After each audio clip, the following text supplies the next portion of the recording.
All right, let's start with that story now. The trial of the owners of Enyobeni tavern in the Eastern Cape in East London has been postponed to the 23rd of next month.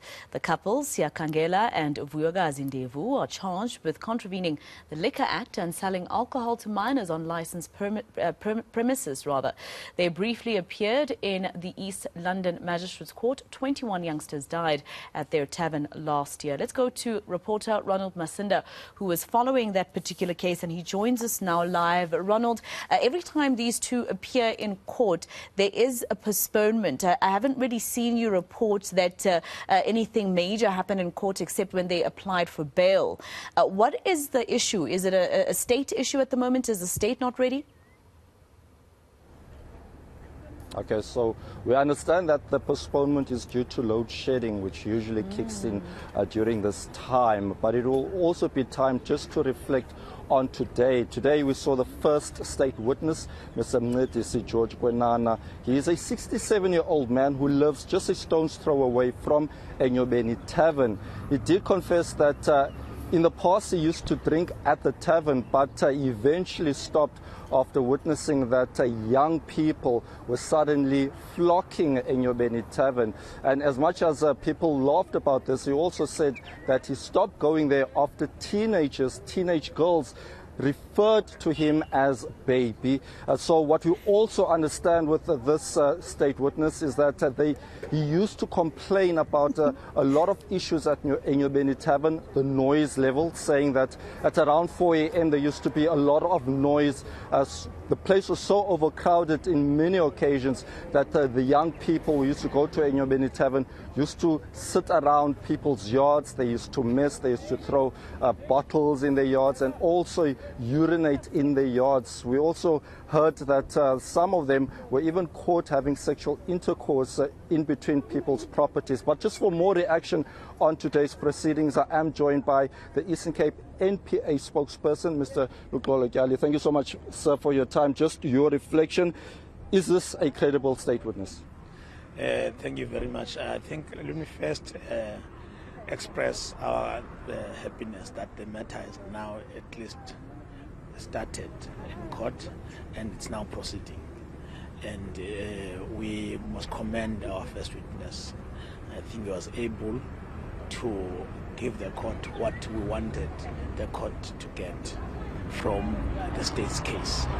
And we now still have to call more witnesses that are lined up. The two that were warned today to be back in court when the matter is back in court on the 23rd and the 24th. We are happy that the matter is now proceeding, and we believe that we'll be able to ensure that at least in as far as this matter that relates to the sale of liquor to young children is concerned, they do face the might of the law and justice is served. Of course, we have the sensitive matter relating to the deaths of the 21 children.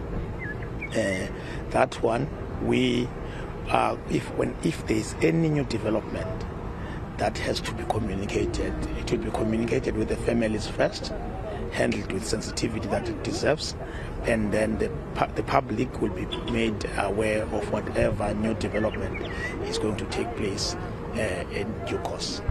Luxolo, it's been 10 months since this case, started. Of course, the events happened 10 months ago, but it's been a long wait for many families.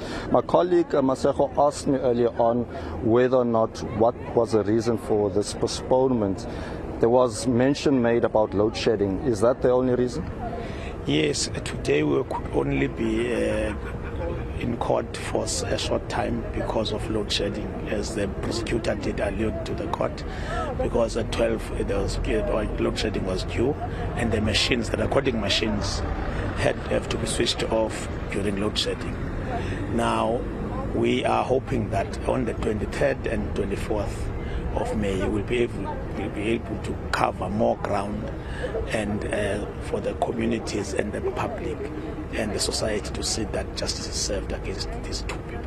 The witness mentioning in court this morning that they had written to the police as well as the Eastern Cape Liquor Board. They were asked to provide an affidavit in which that matter would be followed up. He says there was none of that done. Is there any truth to this? We are not in a position now to be able to verify the truth in that. But all we'll mention is that you'll understand that in this matter, the complainant is the Eastern Cape Liquor Board. So as the state, we are litigating on behalf of the Eastern Cape Liquor Board. That is the complainant in the matter. So which means they did take action. In as far as going to open a case, and the case was investigated and brought to us, and now we are prosecuting the two on those grounds. Okay, my last question. How many more witnesses can we expect that the state would call up for this case? For now, the two that are lined up are the ones that I can divulge to you, as it was made public in court and they were warned to be back in court on that day. The two gentlemen that are going to take the stand when the matter proceeds.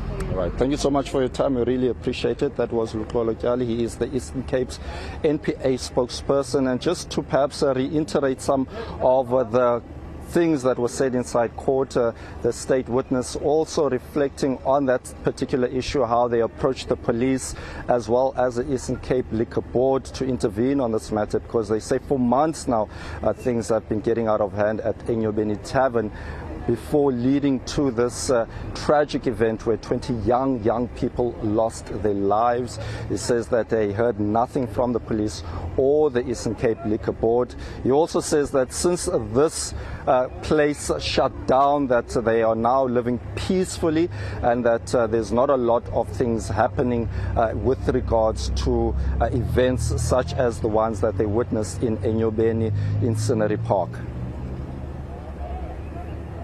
All right, Ronald Masinda live for us in East London.